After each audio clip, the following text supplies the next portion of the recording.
이렇게 이름은 부르는 대로 이름에 부를 때마다 그 부르는 이름의 기운이 파동을 일으켜서 그 사람을 그렇게 만들고 그 사람의 성향도 그렇게 끌고 가고 이렇게 한다는 그런 사실이에요. 안녕하세요, 선생님.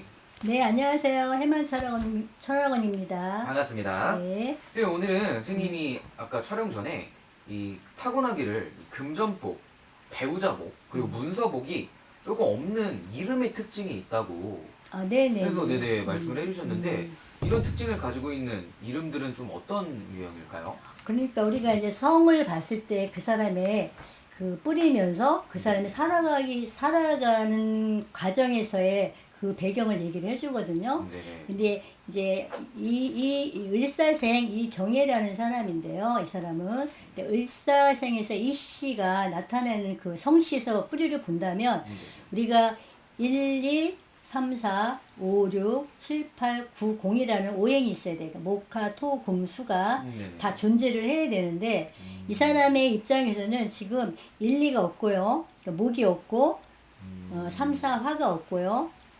없어요, 이게.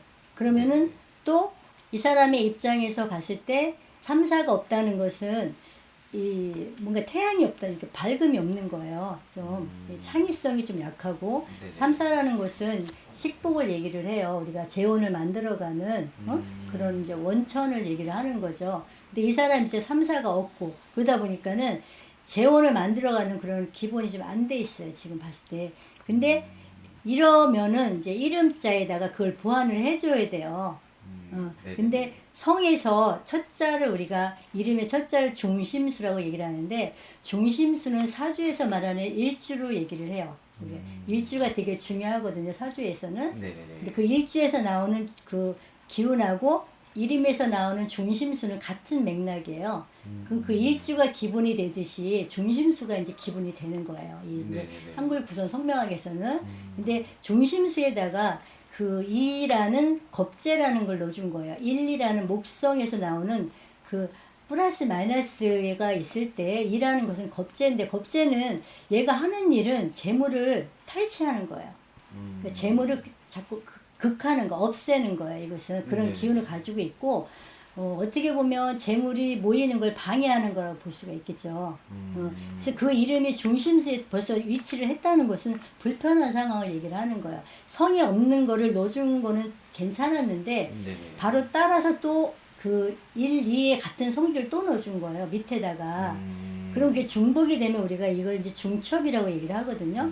중첩을 되면은 이게 중복이 되면은 일반적으로는 좋게 생각을 하잖아요. 그렇죠. 근데 이거는 오히려 그 기운이 부추겨가지고 더 덩어리가 커지는 거야. 그래서 뭉쳐가지고 재물을 극하러 가는 거예요. 그래서 이제 우리가 목극토 이렇게 하거든요. 오행에서는. 오행 상생 원리, 상극 원리에서 상극 원리로 가면 목극토로 나가요. 이것이. 그럼 재물이 모여지지가 않겠죠. 그렇게 되다 보니까 이 사람은 재복이 없어요. 평생에 지금 나이가 한 50대 후반인데 상당히 열심히 사는데 재복이 없어서 봤더니 이름이 이렇게 중심수가 그런 재물을 탈취하는 그런 목성 1, 2가 들어가 있어요. 사실 이서. 그것도 들어와서 하는 일이 성에 있던 재물을 깼어요. 바로 직접적으로 저격을 한 거야.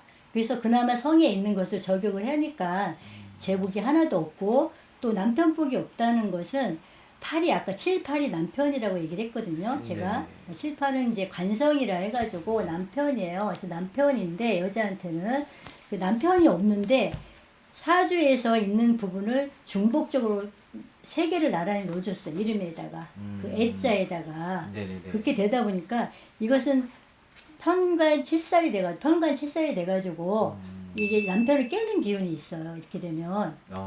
그리고 이렇게 되면 이제 남자는 사실 착한 것 같아요.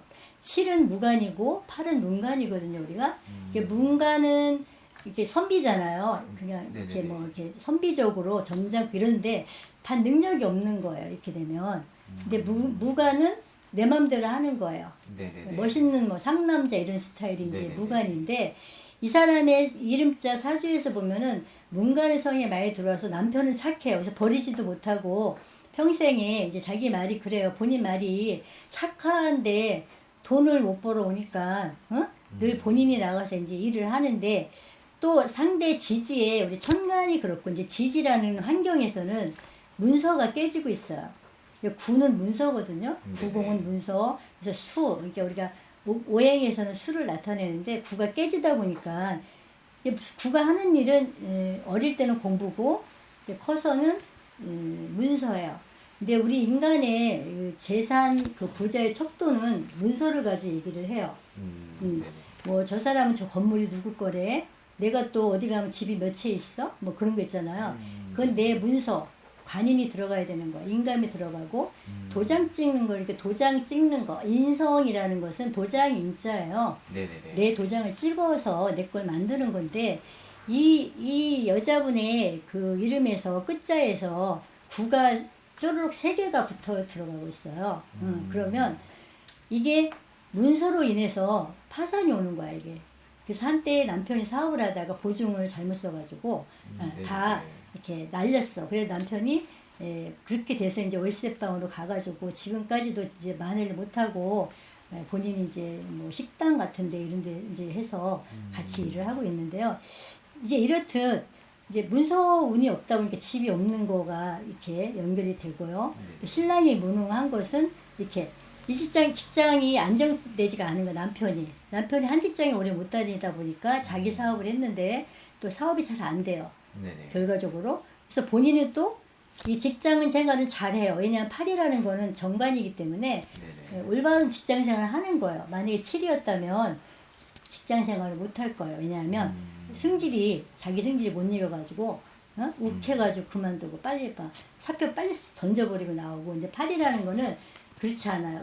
기운이 강하기 때문에 음이라는 거는 좀 성실한 면이 좀 있어요. 네네. 본인 성향은 되게 성실한 사람이에요. 왜냐하면 본인은 성실하지만 남편의 상을 봤을 때 남편은 무능하다 좀 이렇게 들어오거든요. 네네. 그래서 이제 이름 전반적으로 봤을 때 이렇게 성에서 문제되는 그런 오행들을 이 이름에서 조절을 못 해주다 보니까 평생 살아가는 그 기운이 이름대로 살아가고 있다는 거. 그래서 그걸 보면서 이제 본인도 그래서 이름은 이제 개명한 사례거든요. 이 사례가. 그래서 이제 이렇게 이름은 부르는 대로 이름에 부를 때마다 그 부르는 이름의 기운이 파동을 일으켜서 그 사람을 그렇게 만들고 그 사람의 성향도 그렇게 끌고 가고 이렇게 한다는 그런 사실이에요. 알겠습니다. 네.